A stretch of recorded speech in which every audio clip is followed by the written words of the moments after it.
What do the people, the students that are coming to your schools, what do you hear them say about maybe starting their online businesses so that they can do things for themselves? I want to go back to what you said before, that entrepreneurship is essentially providing solution to the problem in your area. If you say Yes. there are a lot of problem in your area, that means a lot of opportunity in your area. Mhm. So Mhm. what are you going to do about it? So help me Mhm. understand what they think. Um, it's very interesting to talk with young people. Very interesting. Like I said earlier, they still many young people still believe that it is the government's responsibility to even create businesses. You'll be amazed at this. But many of them would say this the government has not an enabling environment. And you hear them say that a lot. One other thing they keep saying is that we do not have enough capital to start our own business. A limited number will tell you that they really want to start. They are passionate about entrepreneurship. They want to start. Generally speaking, I think that We believe that everyone has a story to share. We believe in the power of storytelling in today's digital economy. Yes, we believe that our audience need to be touched at the level of emotion so we can better engage. What about you? Do you believe in storytelling as much as we do? Do you want to reach the hearts and minds of your audience? Then join us in our online training class, Storytelling for Content Creators and Digital Entrepreneurs. Come, come to obehi-ewanfoh.com/storytelling and learn how to leverage your storytelling skills so you can earn more as a content creator and digital entrepreneur. Storytelling is a powerful instrument at our disposal. Let's explore it together. See you in the class.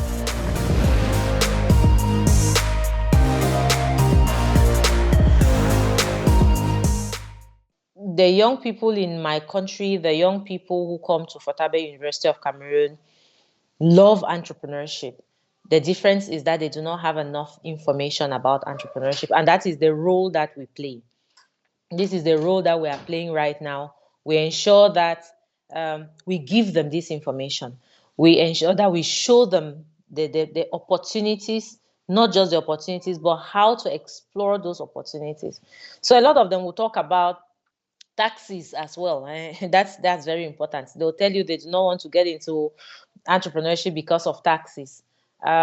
Whereas here we have a kind of declarative system, and so just being informed would help people to be able to cope with their taxes. But the truth is, young people need information. Young people need role models in entrepreneurship. They really need role models. And this is why, again, I should thank you for doing this, because you're telling our stories.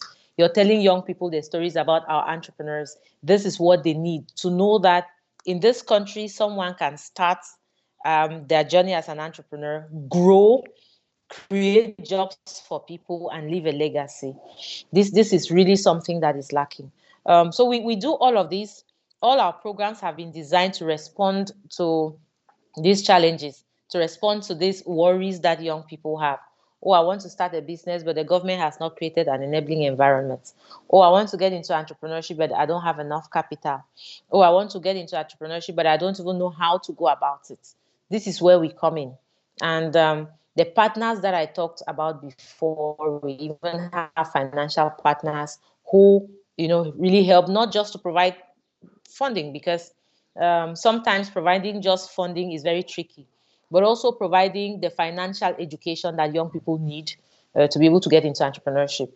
We work with technology partners also that help to build platforms where our students can come together, start ventures, grow, sell them, and then go independently. We also work with governments and diplomatic missions. I should say that the government provides a lot of institutional support, right, for all our projects to help young people see the need for entrepreneurship. While we talk about the government, we have to also recognize that even though the change is slow, but there is change that is happening. Some government officials have embraced the notion of entrepreneurship, and things are beginning to change very slowly. So we also have very important support from diplomatic missions in our countries that help us to tell young people of the importance of entrepreneurship, but not only to give them the skills that they need, and also to even sometimes provide the startup capital that they need. So young people in my country love entrepreneurship. They are passionate about entrepreneurship, but sometimes they lack the tools necessary to start them off. But that's why we are here. That's why we are doing the things that we are doing. Some of them are making very good use of technology. I think we've had Forbes name a number of Cameroonians, young Cameroonians who are doing extremely well in entrepreneurship, making use of technology.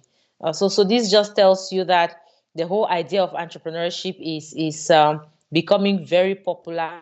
People are embracing it. Young people are embracing it. But what they say remains. Let the government create an enabling environment, and I am re-echoing that on their behalf. Let our governments create an enabling environment. They are also talking about entrepreneurship education. So we are doing this, but we need more stakeholders to also join us to provide real entrepreneurship education, not just theory, but provide avenues for practice where the young people can actually create their own businesses and run them. I think this is what sets us apart, that on campus, every student is involved in creating a campus business and running that business. It is part of their studies. And you'll be amazed at the things that young people have been able to do. We've had entrepreneurs who have come out of our classrooms as young as 19, already CEOs of thriving businesses, because we make that mandatory.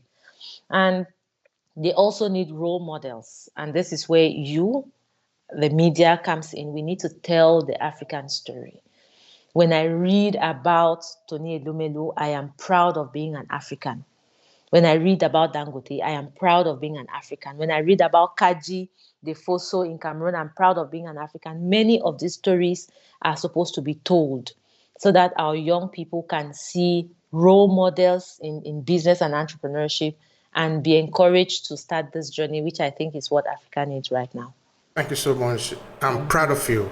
You see, Thank you. before you just made an introduction, you already said a few things. I told you how much I really love what you're doing now. Thank you. It is, we need it so much. We need it a lot. You know, I think I've come to a point that, of course, I've said it a number of times, that I no longer focus on the government, but I'm focusing on the people, because I believe that the people really are able to change the system. I really so believe it.